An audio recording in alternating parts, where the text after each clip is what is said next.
Ya, bismillahirrahmanirrahim. Assalamualaikum warahmatullahi wabarakatuh. Sekarang kita sampai di chapter 22, part yang ketiga. Terakhir kita sedang mengerjakan Denson Company ya, dan sudah sampai di bagaimana kita mengadjust return earning-nya ya, atau return earning adjustment. Oke, seperti yang sudah dijelaskan di video sebelumnya, bahwa ternyata efek dari mengganti accounting policy itu akan berefek juga ke return earning ya, terutama kalau dia adjustment itu di revenue dan expense gitu ya. Nah, kemarin kan kita di video sebelumnya kita belajar Denson Company ini merubah metode pencatatan revenue-nya yang tadinya zero profit menjadi percentage of completion. Otomatis kalau revenue-nya berubah, pasti laba atau ruginya berubah, kemudian return earning atau laba ditahannya akan berubah. Kalau return earning-nya berubah, beginning-nya, ending-nya berubah, maka beginning di tahun berikutnya akan berubah juga. Jadi efeknya memang panjang ya, tapi tidak sulit kok teman-teman, tenang aja. Nah, ini sudah dibahas ya sebelumnya bahwa ini adalah before change. Jadi sebelum perubahan ini seperti ini. Kemudian setelah perubahan efeknya adalah ini. Yang di box bawah, return earning Januari 1, 2010.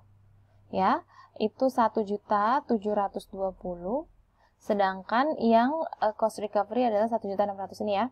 Ini kan yang 1.600.000 ini yang masih pakai metode awal, sedangkan yang 1.720.000 ini yang sudah pakai metode terbaru. Maka ada difference 120.000. Itu namanya cumulative effect ya, efek kumulasi gitu. Kita lihat, nah ini 120.000 ini ya, yang sebentar, kita mundurnya setahun dulu ya. Jadi kan kita berubah itu di 2011 ya kan, kita merubah metode di 2011. Nah biasanya kan kalau laporan keuangan itu kan komparatif 2 tahun ya, jadi kita mundur setahun dulu ke tahun 2010. Nah di 2010 itu before and after-nya adalah ini perubahannya 120.000 ya. Before-nya itu 1.600.000, after dirubah jadi 1.720.000, maka efeknya return earning-nya harus dinaikkan 120.000. Maka di sini kita lihat ya, ini after change sudah terjadi perubahan 1.600.000. Nah, di sini kita tambahkan ada kolom baru ya. Ini kayaknya kalau kuning kurang kontras ya, saya ganti warna kali ya. Mungkin hijau. Nah, ini ya, sangat kontras. Ada elemen baru. Jadi kan tadi sebelumnya sudah saya jelaskan, return earning itu movementnya adalah return earning beginning ditambah net income, jadi return earning ending ya.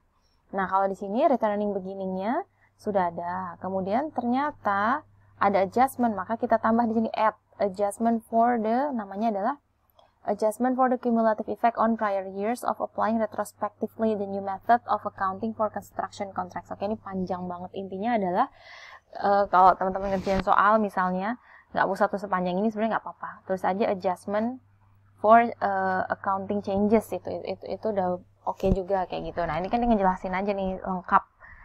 Adjustment untuk efek kumulatif pada tahun sebelumnya karena mengaplikasikan metode baru kayak gitu intinya ya. Dan tadi adjustment-nya adalah ini ya, 120.000 masuk ke sini, dan dia di sini menambah. Kenapa menambah? Karena revenue-nya bertambah ya. Kalau pakai metode baru, revenue-nya lebih tinggi. Nah, maka dia ditambah. Jadinya return earning January 1 as adjusted, gitu ya kata-katanya. 1.720, kemudian ditambah net income 108.000. Jadi 1828. Nah, 108.000 ini income yang baru ya teman-teman, karena ini after change. Jadi 108 ini adalah income setelah pakai completion contract tadi, CC nih saya tulis ya. Ini kita cek lagi nih. Nah, ini kan income sebelum diganti 96. Setelah diganti itu yang ini ya, 108 ini.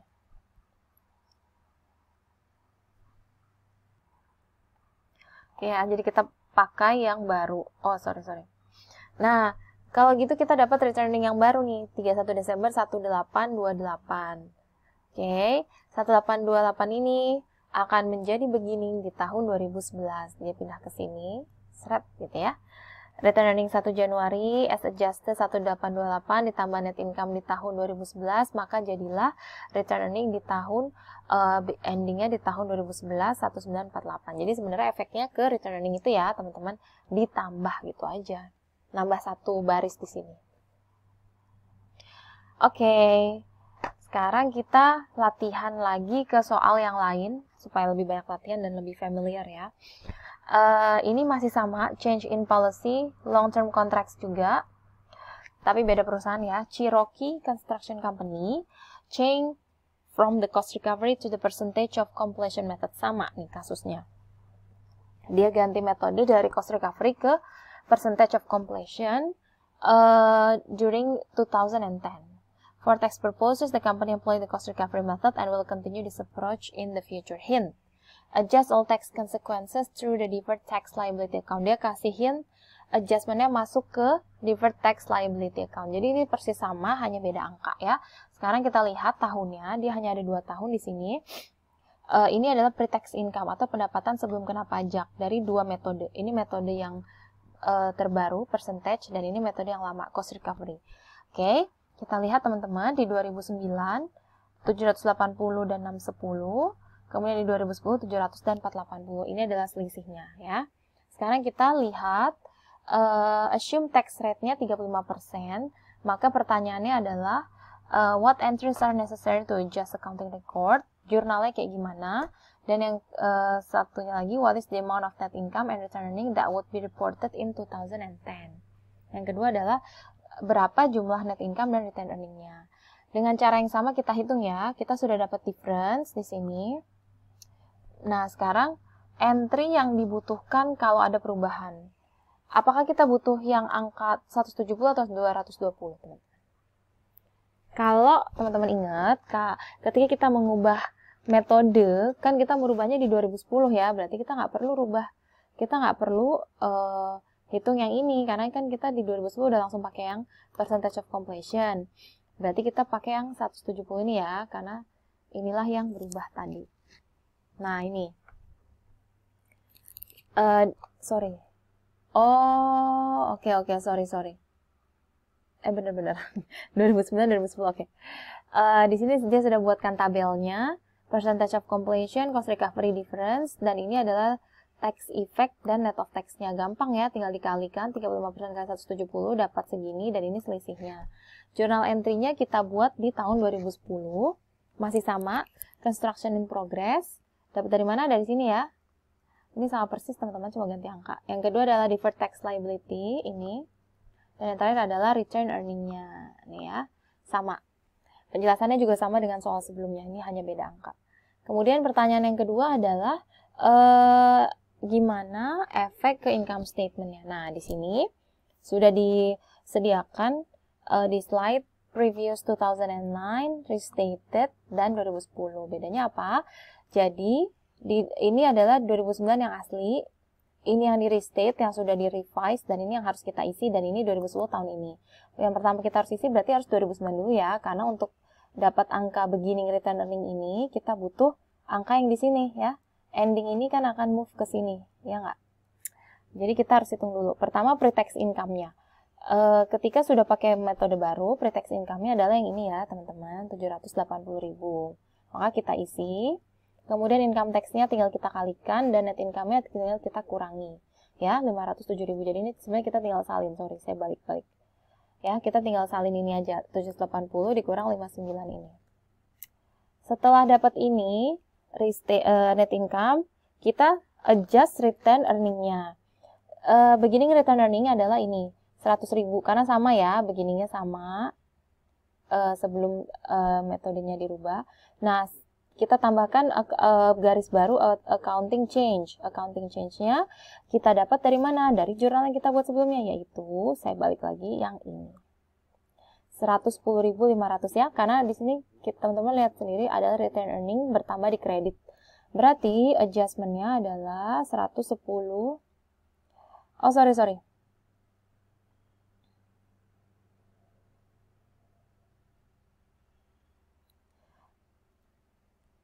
Oke, jadi kita menaruh accounting changes-nya itu di 2010 karena kan kita bikin jurnalnya di 2010. Sorry ya, saya skip. Jadi kita ulang dulu sebentar. Ini. Di 2009 kan kita hanya merestate ya. Maksudnya gini, kan kita berganti metode di 2010. Berarti yang kita lakukan adalah menghitung ulang di 2009 itu kalau menggunakan metode yang sama, maka yang berubah hanya pre-tax income-nya saja ya. Tapi accounting changes-nya nanti masuk di 2010 karena kan ini jurnalnya sendiri tadi dibuat di 2010 ya. Oke. Jadi ini masih tetap begininya tetap ya 100.000. Nah, net income-nya yang berubah. Kalau tadinya 396 ke sini turun ya. Sekarang jadi 507 turun ke sini gitu ya. Dapatlah ending yang baru 607.000. Nah, 607.000 ini yang akan pindah sebagai beginning yang baru. Oke. Nah, di 2010 pre-tax income berapa? 700.000. Sama ya, kita tinggal lihat tabel yang di slide sebelumnya. Income tax-nya tinggal kita kali dan net income-nya tinggal kita kurangkan. Kemudian beginning return earning-nya. Nah, harusnya kan 607 ini pindah ya ke sini teman-teman. Tapi ketika kita membuat laporan di tahun 2010, ya nggak? Kan ini belum dirubah nih si 2009. Masih yang ini, ya nggak? Masih 496, maka di sini 496. Tapi kalau mau ditaruh langsung 607 ini, maka nanti nggak ada accounting changes-nya ini. Nah, untuk memperlihatkan accounting change, teman-teman harus pakai yang ini. Oke, yang 496. Ditambah 110.500 jadilah 607 ya. Jadilah yang restated ini. Beginning return earning restated nih ya, sama ya. Oke, garis-garis ini semoga tidak membuat teman-teman bingung. Nah, 607 ditambah net income jadilah ending return earning 1.062.000 dolar ya. Semoga teman-teman bisa ngikutin ya. Jadi intinya ketika ada changes in accounting policy, yang harus dirubah itu adalah satu ya. Saya ulang lagi nih, ada di video yang pertama ya. Yang harus dirubah pertama adalah periode sebelumnya, yaitu menggunakan metode yang sama. Ini ya, yang dirubah ini. Ini dulu yang dirubah. Kayaknya saya enaknya saya hapus dulu ya supaya nggak too much ini. Oke, saya hapus dulu. Jadi yang pertama adalah merubah metodenya dulu, merubah section yang sama gitu ya. Karena kan tadinya kita pakai cost zero profit nih kan di 2009. Nah, jadi yang pertama kita rubah adalah ubah dengan seolah-olah menggunakan metode yang sama. Jadilah ini restated 2009. Yang tadinya 610 jadi 780, yang tadinya teksnya segini jadi segini gitu ya. Akhirnya berpengaruh ke ending return earning-nya gitu ya. Jadi sekarang kita punya dua return earning, yaitu return earning before ya nggak, dan after. Nah, sekarang yang kedua, setelah kita rubah previous year-nya, kita harus adjust return earning-nya. Nih, return earning-nya. Yang beginning-nya tadinya 496, before, gini ya. Before 496, ditambah setelah accounting change, 110.500, di mana angkanya kita bisa dapatkan dari jurnal di slide sebelumnya. Jadilah return earning yang after adjusted, yaitu yang after. Jadi sebenarnya movement 2 ini ya kayak gitu. Ini kayak smile. Oke. Jadi dapatlah kita beginning return earning yang restated. Setelah itu dapat ditambah net income di tahun 2010, dapatlah ending return earning. Kurang lebih seperti itu ya teman-teman. Semoga dapat dipahami. Nah, ini adalah direct and indirect effect-nya. Kalau direct effect-nya itu adalah yang tadi ya, langsung kita hitung, langsung dibuat presentasinya. Jadi, company should retrospectively apply the direct effect. Sedangkan yang indirect effect itu adalah jika perubahan metode itu bisa menyebabkan current or future cash flow-nya berubah. Cash flow, jadi misalnya kalau pakai metode kontrak tuh gimana, kalau pakai metode zero profit atau FIFO average kayak gitu, itu bisa mengubah future cash flow-nya. Tapi tidak terlalu dibahas ya yang indirect-nya. Nah, ini adalah impracticability, kapan dia nggak bisa dipakai. Jadi company harusnya tidak menggunakan retrospektif jika ada 3 kondisi ini. Teman-teman bisa baca sendiri ya. Kalau misalnya efeknya tidak bisa ditentukan, tidak bisa menentukan asumsinya, dan butuh estimasi yang sulit gitu. Jadi